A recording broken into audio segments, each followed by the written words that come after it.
সেইটো কাৰণে মোক মানুহজনক লাগে আৰু মোক চৰকাৰ পৰা একো নালাগে।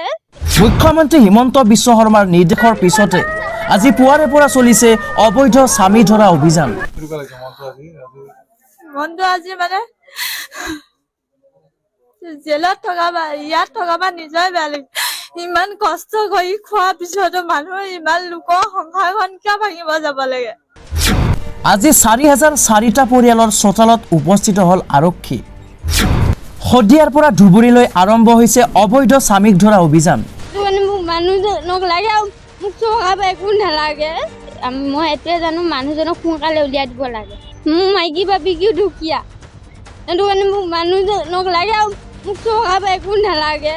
সেইটো এতিয়া নাজানিলোঁ যেতিয়া ভুল হ'ল তেতিয়া যেনে তেনে আমি ক্ষমা কৰিছোঁ মানুহজনক উলিয়াই দিওঁ। ৩৬টাকৈ স্থানত অবৈধ স্বামীক বিচাৰি আৰক্ষীৰ তীব্ৰ অভিযান। আৰু এতিয়া থানা ভৰি পৰিছে গৰ্ভৱতী মহিলাৰে। কলাত পানী কেঁচুৱা লৈ থানা পাইছে গ্ৰেপ্তাৰ কৰা স্বামীৰ পত্নীসকল। সেই দৃশ্যাংশ দেখাই আছোঁ, এই বাতৰিটো এৰি নাযাব।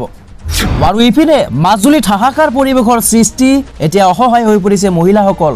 অকল মাজুলীতে নহয়, আৰু এতিয়া থানাৰ সন্মুখতে ৰুদ্ৰ ৰূপ লৈছে মহিলাসকলে। এই দৃশ্যাংশ দেখাই আছোঁ।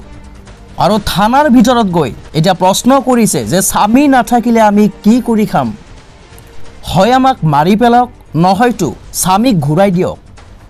আমাক টকা নালাগে, আমাক স্বামী ঘূৰাই লাগে বুলি একাংশ মহিলাই যি তীব্ৰ আন্দোলন কৰিছে থানাৰ ভিতৰত। অকল এয়াই নহয়, থানা লণ্ড ভণ্ড কৰাৰ হুংকাৰ দিছে মহিলাসকলে। আৰু এতিয়া শদিয়াৰ পৰা ধুবুৰীলৈ জিল্লাই জিল্লাই ৰাজপথলৈ ওলাই আহিছে মহিলাসকল। আৰু এতিয়া থানা ভৰি পৰিছে গৰ্ভৱতী মহিলাৰে। আৰু এতিয়া প্ৰশ্ন উত্থাপিত হৈছে, এই পত্নীসকলৰ এতিয়া কি হ'ব? হাজাৰ হাজাৰ স্বামী গ্ৰেপ্তাৰ হোৱাৰ পিছতে দিশহাৰা হৈ পৰিছে পত্নীসকল। আজি পুৱাৰে পৰা থানাৰ সন্মুখত পত্নীসকলৰ কান্দোন দেখিবলৈ পোৱা গৈছে। আমি দৃশ্যাংশ দেখাই আছোঁ। কোনোবাই কলাত কেঁচুৱা লৈ আহিছে থানালৈকে, আৰু কোনোবাই কৈছে অৰুণোদয় আঁচনিৰ ধনেৰে কেনেকৈ চলিম। আৰু এতিয়া ৰাজ্যজুৰি নাবালিক পত্নীসকলৰ হাহাকাৰ। বাল্য বিবাহ বন্ধ কৰিবলৈ সমৰ্থন কৰিছে সকলোৱে। আৰু এই মুহূৰ্তত অবৈধ স্বামীক লৈ গ্ৰেপ্তাৰ প্ৰসংগত মুখ্যমন্ত্ৰী হিমন্ত বিশ্ব শৰ্মাৰ পৰা আহিছে এটা টুইট। আৰু সেই টুইটটোত জনাইছে কোনো কাৰণতে অবৈধ স্বামীক ক্ষমা কৰা নহ'ব। আৰু এই মুহূৰ্তলৈকে ১৮০০ৰো অধিক অবৈধ স্বামীক গ্ৰেপ্তাৰ কৰা হৈছে।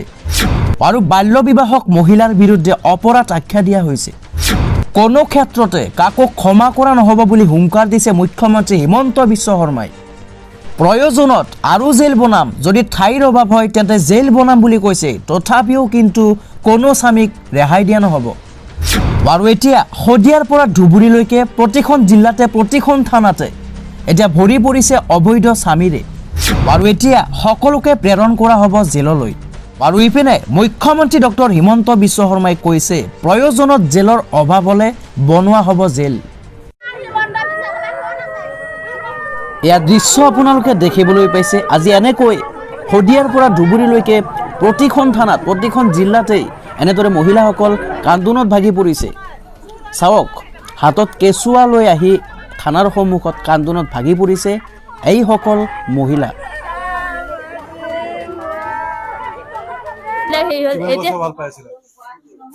ভাল পোৱা এবছৰ মানে হৈছে। এতিয়া বয়স 18 বছৰ পাৰ হ'ল, 19 বছৰ সোমাইছে। এতিয়া ঘৰলৈ উভতাই দিলে মাহঁতে কিয় আঁকোৱালি ল'ব? কাৰণ ডেলিভাৰী মানুহ এজনী বা ল'ৰা ছোৱালী থকাৰ পিছত সেই মানুহজনী ঘৰৰ মানুহে কেতিয়াও হেৰি কৰে। হয়, ঘৰলৈ এদিন দুদিন থকাকে যাব পাৰি, কিন্তু গোটেই বছৰ বা মানুহটোৰ পৰা আঁতৰি থাকিবতো নোৱাৰি। মনটো আজি মানে জেলত থকা বা ইয়াত থকা বা নিজৰে বেয়া লাগে। ইমান কষ্ট কৰি খোৱাৰ পিছতো মানুহৰ ইমান লোকৰ সংসাৰখন কিয় ভাঙিব যাব লাগে। কেতিয়াবা দুখ দিয়ে নেকি? দুখ নিদিয়ে। কেতিয়াবা হেৰি এনেও মতা মাইকী মাজত অকণ হাই কাজিয়া বা হেৰি থাকিব, সেইটোও হয় বোলে মাৰপিট কৰি থাকে। মই কেছ দিবলৈ আহিছো বা ঘৰৰ মানুহে মোক কেছ দিবলৈ আহিছে, সেইটো হেৰি আজিলৈকেনো সেইটো হেৰি হোৱা নাই। সেইটোৱে মই ক'ব বিচাৰিছো, এইটো হেৰিয়ত যদি কোনোবা ঘৰৰ মানুহ মৰে বা কিবা চৰকাৰে সেই মানুহজনীক ঘূৰাই দিব পাৰিবনে? হয়, পইচা দিব, আঁচনি দিব, চব দিব, কিন্তু সেই মানুহজনীক ঘূৰাই দিবতো নোৱাৰে। আজি এনেকৈ মুখ্যমন্ত্ৰী ডক্টৰ হিমন্ত বিশ্ব শৰ্মাৰ বিৰুদ্ধে এইসকল মহিলা ৰুদ্ৰ হৈ পৰিছে থানাৰ সন্মুখত। আপোনালোকে দৃশ্যাংশ দেখিবলৈ পাইছে, এইসকল মহিলা হৈছে সেইসকল অবৈধ স্বামীৰ পত্নী।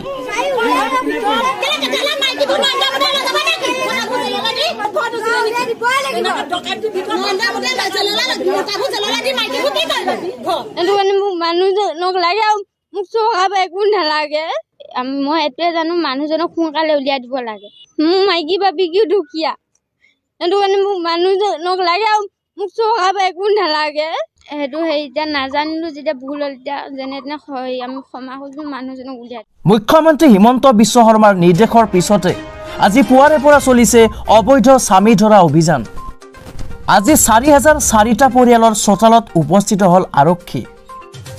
শদিয়াৰ পৰা ধুবুৰীলৈ আৰম্ভ হৈছে অবৈধ স্বামীক ধৰা অভিযান। ৩৬টাকৈ স্থানত অবৈধ স্বামীক বিচাৰি আৰক্ষীৰ তীব্ৰ অভিযান। কলগছিয়া, বৰপেটা, ধুবুৰী, মাজুলী, নলবাৰীত এতিয়া সকলোতে আৰক্ষীৰ তীব্ৰ অভিযান। আৰু এতিয়া থানা ভৰি পৰিছে গৰ্ভৱতী মহিলাৰে।